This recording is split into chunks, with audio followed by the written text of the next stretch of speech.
Adakah hal yang lebih tidak adil daripada mengonsumsi makanan demi meningkatkan kekebalan tubuh agar tetap sehat, namun ternyata makanan itu sama saja dengan menuangkan racun ke dalam tubuh kita?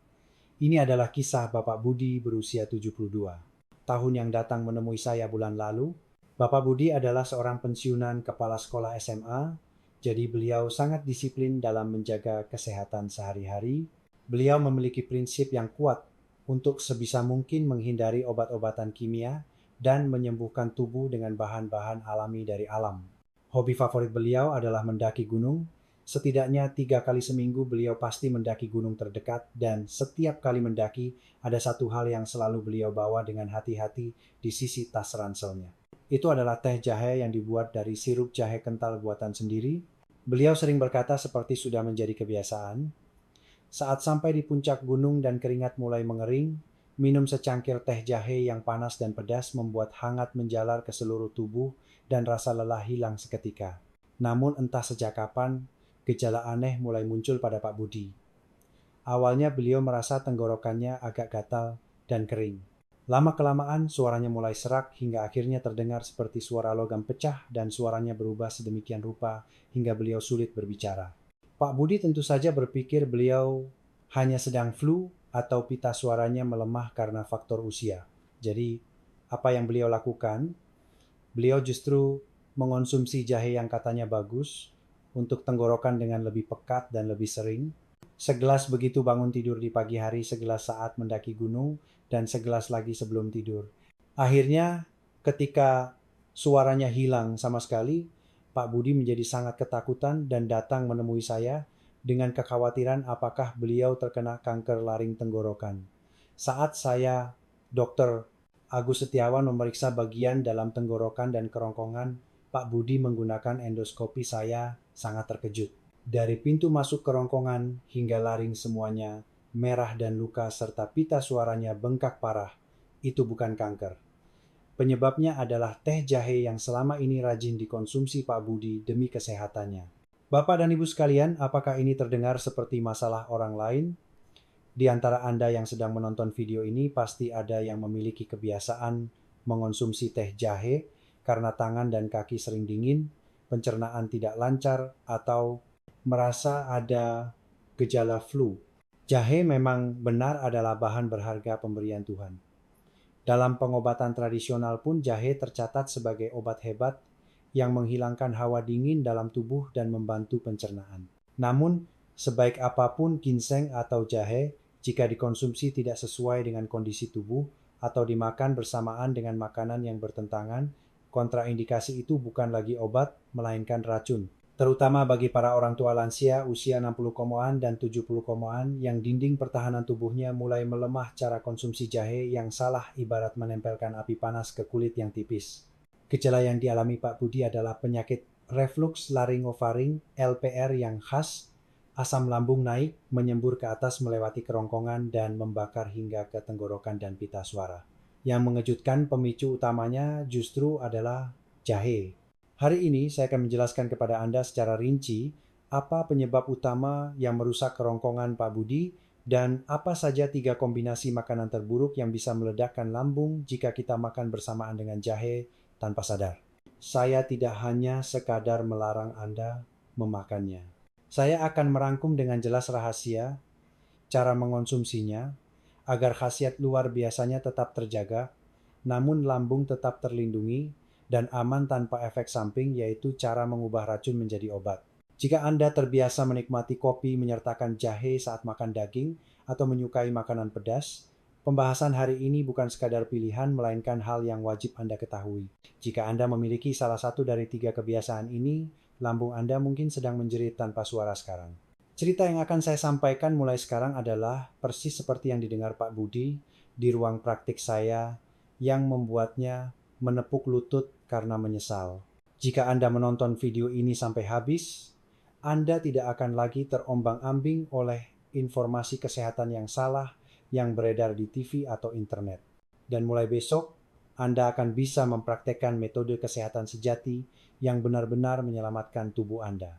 Nah, apa sebenarnya pelaku pertama yang menyerang lambung Pak Budi dan kombinasi berbahaya? apa yang mungkin ada di meja makan Anda sekarang. Mulai sekarang tolong buka mata lebar-lebar dan fokus.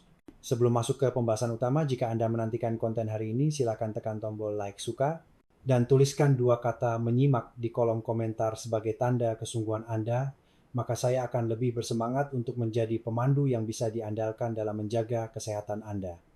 Sudah siap? Mari kita mulai. Bapak dan Ibu, apakah Anda minum kopi setelah makan siang hari ini? Atau apakah Anda makan malam dengan tumis daging pedas atau sup pedas jika di meja makan itu ada jahe? Mulai sekarang Anda harus benar-benar menanamkan perkataan saya. Ini dalam hati. Alasan mengapa Pak Budi hampir kehilangan suaranya tersembunyi dalam kebiasaan makan sehari-hari ini, saat saya memeriksa tas mendaki dan meja makan Pak Budi, ditemukanlah bom-bom yang merusak lambung secara beruntun. Sekarang saya akan mengungkap 3 pasangan terburuk bagi jahe yang memicu perang di dalam tubuh kita. Silakan Anda hitung dengan jari apakah ada yang sesuai dengan kebiasaan Anda. Pelaku pertama adalah kopi. Setelah minum teh jahe di puncak gunung, Pak Budi selalu menyempatkan diri minum kopi instan, kopi sachet bersama rekan-rekannya saat turun gunung. Beliau berpikir, sudah minum teh jahe yang sehat, minum kopi secangkir, tidak apa-apa kan? Namun ini justru adalah tindakan membuka lebar pintu masuk kerongkongan. Di antara lambung dan kerongkongan kita ada sebuah pintu. Pintu bernama otot sfinkter katup yang mengencang agar asam lambung tidak naik kembali. Namun kafein yang terkandung dalam kopi membuat pintu ini menjadi kendur dan terbuka. Kuncinya terbuka. Apa yang terjadi jika jahe masuk di saat seperti ini? Jahe merangsang lambung untuk memproduksi asam lambung secara berlebihan. Banjir, pintunya terbuka tapi di dalam sedang banjir. Jadi asam lambung yang keras itu naik tanpa hambatan melewati kerongkongan hingga ke tenggorokan. Inilah alasan mengapa pita suara Pak Budi bengkak parah. Bagi Anda yang minum kopi lalu merasa perih di perut dan minum jahe, untuk meredakannya ingatlah bahwa itu sama saja dengan menyiram bensin ke dalam rumah yang kebakaran. Pelaku kedua adalah daging, terutama daging berlemak. Pak Budi sering makan daging sapi rebus atau daging berlemak di malam hari setelah mendaki untuk memulihkan tenaga. Beliau memasukkan banyak jahe saat merebus untuk menghilangkan bau amis daging, dan saat memakannya pun beliau menyertakan irisan jahe. Terlihat seperti menu makanan sehat yang ideal, tapi bagi lambung ini benar-benar sebuah siksaan. Saat gumpalan protein seperti daging masuk lambung kita dalam kondisi siaga, lambung mulai memproduksi asam jauh lebih banyak dari biasanya untuk mencernanya. Namun di sini jahe masuk dan semakin mengipasi produksi asam lambung. Bagian dalam lambung benar-benar menjadi lautan asam. Selain itu daging butuh waktu lama untuk dicerna sehingga ia menetap lama di lambung. Makanan dan asam lambung memenuhi lambung membuat tekanan di dalamnya naik drastis. Bayangkan panci presto yang tekanannya sudah mencapai batas maksimal. Dalam kondisi itu, celah sedikit saja akan membuat isinya menyembur keluar. Saat Anda berbaring setelah kenyang makan daging dan jahe, asam lambung yang tidak kuat menahan tekanan tinggi itu akan berbalik arah refluks ke kerongkongan dan menggoresnya seperti amplas. Jahe yang dimakan dengan niat melancarkan pencernaan justru mengubah lambung menjadi panci presto yang siap meledak. Pelaku ketiga dan terakhir adalah makanan pedas. Orang Indonesia sangat suka makanan pedas. Bukan Pak Budi juga suka gulai ikan pedas. Dan beliau memasukkan jahe ke dalamnya untuk menghilangkan bau amis. Bapak Ibu sekalian, Anda tahu capsaicin yang memberikan rasa pedas pada cabaikan zat ini saja sudah membuat selaput lendir lambung terasa panas dan teriritasi. Bagaimana jika ditambah dengan jingrol komponen pedas dari jahe? Ini ibarat menyiramkan air mendidih pada kulit yang mengalami luka bakar. Ini memberikan pukulan ganda pada selaput lendir lambung. Capsaicin mencakar selaput lendir lambung dan gingerol dari jahe masuk ke bekas cakaran itu dan menyebabkan peradangan. Jika ini terjadi, bukan hanya sekedar nyeri ulu hati, tapi bisa berkembang menjadi gastritis erosif, di mana selaput lendir lambung terkelupas dan luka. Pak Budi melakukan 3 hal ini hampir setiap hari. Hanya dengan keyakinan bahwa jahe itu sehat, beliau menyertakan jahe saat minum kopi, saat makan daging, dan saat makan pedas. Beliau berniat menjaga kesehatan, tapi hasilnya beliau justru menyerang lambung dan kerongkongannya sendiri. Bagaimana dengan Anda? Apakah Anda minum teh jahe karena perut terasa begah akibat makanan pedas, lalu menutupnya dengan secangkir kopi? Jika ya, lambung Anda mungkin saat ini sedang bengkak memerah seperti lambung Pak Budi mengirimkan sinyal. Permintaan tolong. Namun di sini mungkin timbul satu pertanyaan. Dok, waktu muda saya makan begini tidak apa-apa. Kenapa baru sekarang bermasalah? Pertanyaan yang sangat bagus. Itulah inti dari pembahasan hari ini. Ada pepatah bilang, di usia 30-an, makan batu pun bisa dicerna. Tapi saat melewati usia 50 atau 60 tahun, lingkungan lambung kita berubah total. Lambung masa muda dan lambung Anda sekarang memiliki daya pertahanan yang berbeda. Mengapa semakin tua kita harus semakin berhati-hati saat makan jahe? Jika kita tidak mengetahui rahasia penuaan yang terjadi dalam tubuh kita, obat sebagus apapun akan percuma. Di bagian selanjutnya, saya akan memecahkan rahasia tersebut. Jika Anda memahami perbedaan mendasar mengapa lambung Pak Budi yang berusia 70 tahun berbeda dengan lambung anaknya yang berusia 30 tahun, Anda akan menemukan jawaban yang jelas tentang apa dan bagaimana seharusnya Anda makan. Jika konten hari ini bermanfaat, tolong bagikan video ini kepada teman-teman Anda yang hobi minum kopi dan makan jahe. Satu kali Anda membagikan video ini, bisa menyelamatkan kesehatan lambung teman Anda. Cerita selanjutnya sangat penting, jadi jangan sampai terlewatkan. Dok, dulu saya ini orang yang makan batu pun bisa dicerna. Minum alkohol dan makan daging berlemak sebanyak apapun perut saya tidak pernah bermasalah, masa cuma gara-gara beberapa cangkir teh jahe. Jadi begini masuk akal tidak? Itulah kata-kata penuh rasa tidak terima yang diucapkan Pak Budi kepada saya di ruang praktek. Mungkin banyak dari Anda yang berpikir demikian. Bukan, dulu waktu muda saya makan nasi campur sambal pedas dan minum kuah asin pun tidak pernah sakit perut, begitu pikir Anda. Benar, itu bukan bohong.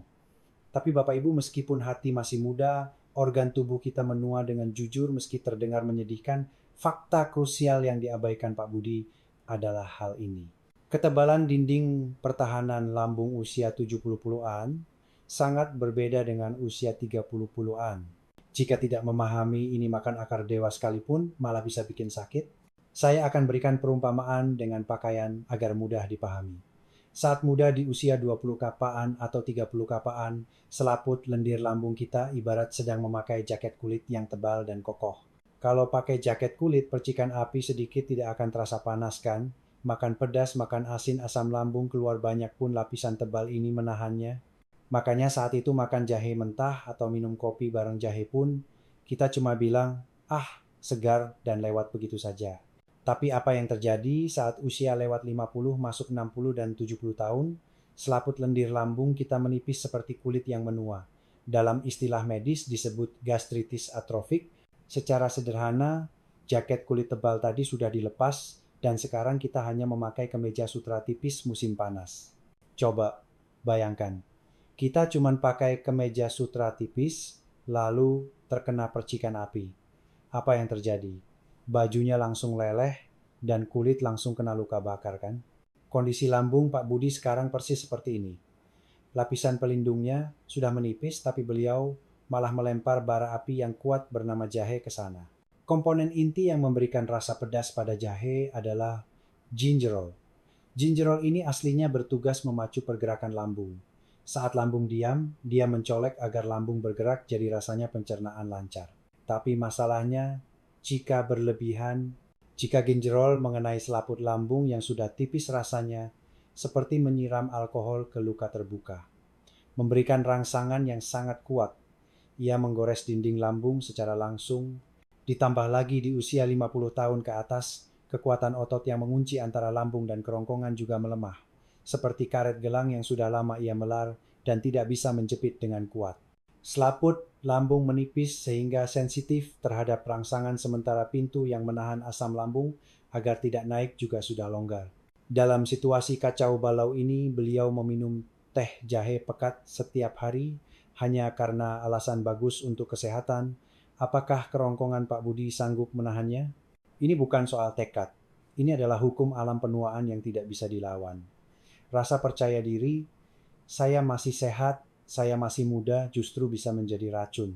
Kita harus dengan rendah hati mengakui bahwa lambung kita tidak sekuat dulu dan mencari cara konsumsi yang sesuai. Seperti kita harus berhati-hati agar tidak terkena percikan api saat memakai baju sutra tipis. Lantas mungkin muncul pertanyaan, "Dok, kalau begitu orang tua dengan lambung lemah tidak boleh menyentuh jahe sama sekali." Sama sekali tidak. Jangan salah paham. Seperti yang saya katakan di awal, Pak Budi sekarang tidak berhenti makan jahe. Beliau justru memakannya setiap hari. Tapi suaranya sudah kembali dan perutnya jauh lebih nyaman. Bagaimana itu bisa terjadi? Karena beliau mengubah wujud jahe tersebut. Ada teknik alkimia sederhana yang mengubah komponen jahe yang tajam menusuk lambung menjadi perisai yang membungkus lambung dengan lembut. Tidak butuh biaya mahal, tidak butuh keahlian khusus. Cukup ubah sedikit cara mengolahnya. Di bagian selanjutnya saya akan membongkar rahasia tersebut. Cara membuang sifat racun jahe dan meningkatkan khasiat obatnya hingga 10 kali lipat. Dan juga fakta bahwa bagi orang-orang dengan kondisi tertentu seperti Pak Budi teh jahe harus sangat diwaspadai. Cara konsumsi jahe yang sesungguhnya untuk menyelamatkan tubuh Anda. Siapkan pulpen dan kertas sekarang dan dengarkan baik-baik. Jika Anda tidak ingin melewatkan informasi penting ini, silakan tekan tombol subscribe berlangganan dan nyalakan lonceng notifikasi. Ini adalah kebiasaan paling mudah untuk menjaga kesehatan Anda.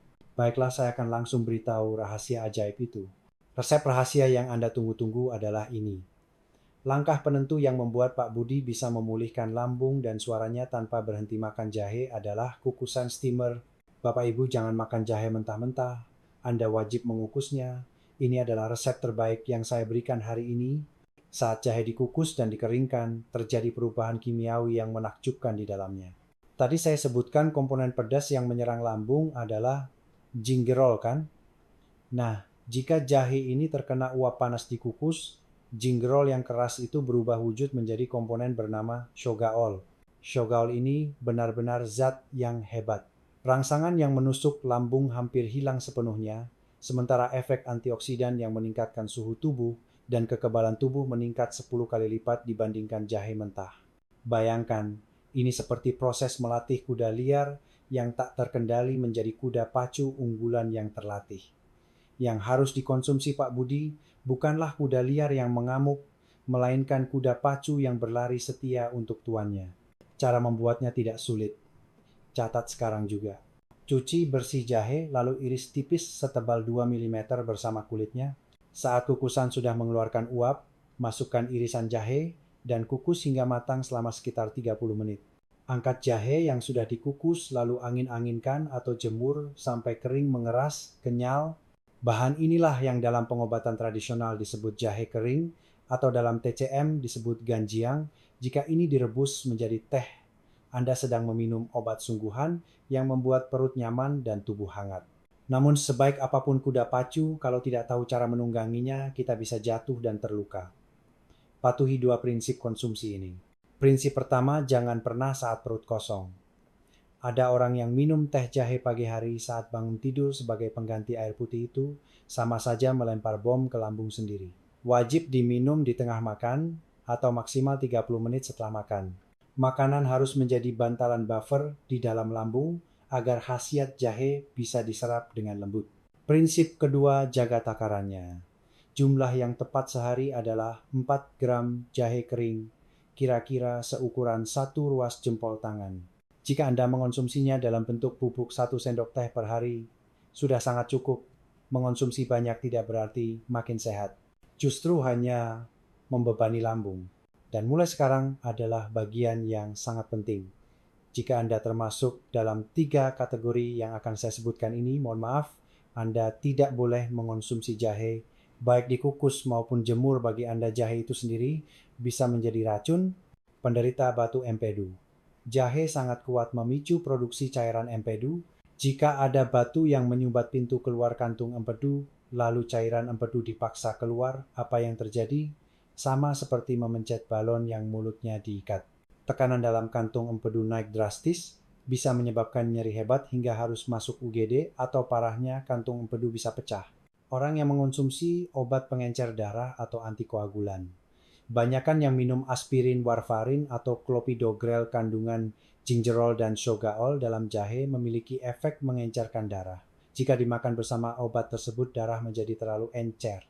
Akibatnya luka kecil pun darahnya tidak mau berhenti atau badan mudah lebam menghitam. Jika Anda ada jadwal operasi endoskopi atau cabut gigi minimal seminggu sebelumnya, Anda harus stop makan jahe. Orang yang mengonsumsi obat diabetes. Jahe memiliki efek menurunkan gula darah yang hebat. Loh, bukannya bagus? Tidak. Anda sudah minum obat penurun gula darah? Kalau ditambah jahe, gula darah bisa anjlok, ganda, drop drastis, dan menyebabkan shock hipoglikemia. Anda bisa keringat dingin, gemetar, bahkan pingsan. Untungnya Pak Budi tidak termasuk dalam ketiga kondisi ini. Jadi beliau mengikuti saran saya untuk membuat jahe kukus dan meminumnya hanya 1 cangkir setelah makan. Beliau berhenti minum kopi dan saat makan daging beliau mengganti jahe dengan bawang bombay. Bagaimana hasilnya setelah mempraktikkan ini selama 3 bulan? Di bagian terakhir saya akan sampaikan perubahan luar biasa Pak Budi dan pesan penutup yang harus Anda praktikkan mulai nanti malam. Ingat baik-baik cara membuat jahe kukus tadi dan cobalah buat akhir pekan ini. Jika Anda berniat mempraktikannya, tuliskan kata siap praktik dengan penuh semangat di kolom komentar. Tekad kecil Anda adalah langkah awal menuju usia 100 tahun yang sehat. Suatu sore 3 bulan kemudian, pintu ruang praktik saya terbuka lebar dan seseorang masuk dengan langkah tegap. Itu adalah Pak Budi. Namun ekspresi wajah saat masuk sangat berbeda. Wajah penuh kekhawatiran dan tubuh yang membungkuk 3 bulan lalu sudah hilang entah kemana, wajahnya kini merona segar dan langkahnya bertenaga. Dan kalimat pertama yang beliau ucapkan membuat saya meragukan telinga saya sendiri. Dok, sepertinya sekarang saya sudah bisa ambil satu lagu andalan di tempat karaoke. Suara yang dulu serak dan pecah itu sudah tidak ada. Suara lantang dan jernih seperti saat beliau memimpin upacara sekolah dulu telah kembali sempurna. Saat dicek dengan endoskopi peradangan yang membuat kerongkongan merah menyala sudah bersih total dan pita suara yang bengkak pun sudah kempes dan mulus. Pak Budi berkata kepada saya, seumur hidup saya mencari dan memakan apapun yang katanya bagus untuk tubuh, tapi saya tidak pernah sekalipun berpikir apakah tubuh saya siap menerimanya. Saya sangat menyesal baru menyadari bahwa mengikuti omongan orang secara membabi buta justru merusak tubuh saya sendiri. Sekarang Pak Budi kembali mendaki gunung, tapi isi tas ranselnya sudah berubah. Bukan teh jahe mentah yang pedas dan keras, melainkan teh jahe kukus yang gurih dan lembut. Kebiasaan minum kopi sachet setelah turun gunung sudah beliau stop total gantinya. Beliau menikmati hidangan sapo tahu atau sup hangat yang sehat bersama teman-temannya. Hanya dengan mengubah beberapa kebiasaan kecil, beliau mendapatkan kembali suaranya yang nyaris hilang dan mengatasi masalah nyeri ulu hati yang sudah seperti penyakit tahunan. Baiklah, saya akan rangkum poin-poin penting dari pembahasan panjang hari ini. Tolong simpan 3 hal ini di kepala Anda. Pertama, jangan pernah makan jahe bersamaan dengan 3 musuh utamanya, kopi yang membuka pintu kerongkongan, daging yang meledakkan tekanan lambung, dan makanan pedas yang membakar selaput lambung. Jika jahe bertemu 3 hal ini, lambung Anda tidak akan kuat menahannya. Kedua, jahe wajib dikukus. Ini adalah kebijaksanaan mengubah pedang tajam jahe mentah menjadi perisai kuat jahe kukus. Dan ingat, minum hanya setelah makan, cukup seukuran 1 jempol sehari. Jangan berlebihan. Ketiga, periksa kondisi tubuh Anda dulu. Bagi penderita batu empedu, pengguna obat pengencer darah atau obat diabetes, jahe bukan obat tapi racun. Apa yang bagus buat orang lain belum tentu bagus buat kita. Kesehatan tidak terletak pada resep rahasia atau obat mahal. Kesehatan adalah proses seperti yang dilakukan Pak Budi, menyadari kebiasaan yang salah, mendengarkan perubahan tubuh, dan konsisten mempraktikkan cara yang benar. Orang bilang sekarang era umur panjang 100 tahun, apakah sekadar hidup lama itu anugerah? Bukan. Bisa makan enak dengan perut nyaman dan bisa mengobrol sambil tertawa dengan orang terkasih, dengan tubuh sehat, itulah anugerah yang sesungguhnya. Saya tidak ingin Anda menjadi pasien yang baru menyesal setelah sakit parah. Cobalah praktikkan fakta yang Anda pelajari hari ini, mulai dari meja makan Anda nanti malam. Dan tolong sampaikan cerita ini kepada keluarga dan teman-teman Anda yang berharga. 1 kalimat dari Anda bisa menyelamatkan lambung seseorang dan menghadiahkan masa tua yang sehat. Sekian pembahasan yang saya siapkan hari ini. Terima kasih banyak telah menyimak hingga akhir. Saya Dr. Agus Setiawan dari saluran sehat itu menyenangkan akan selalu mendukung hidup Anda yang nyaman dan suara yang sehat. Sampai jumpa di kesempatan berikutnya dengan nasihat kesehatan yang bermanfaat lainnya. Terima kasih.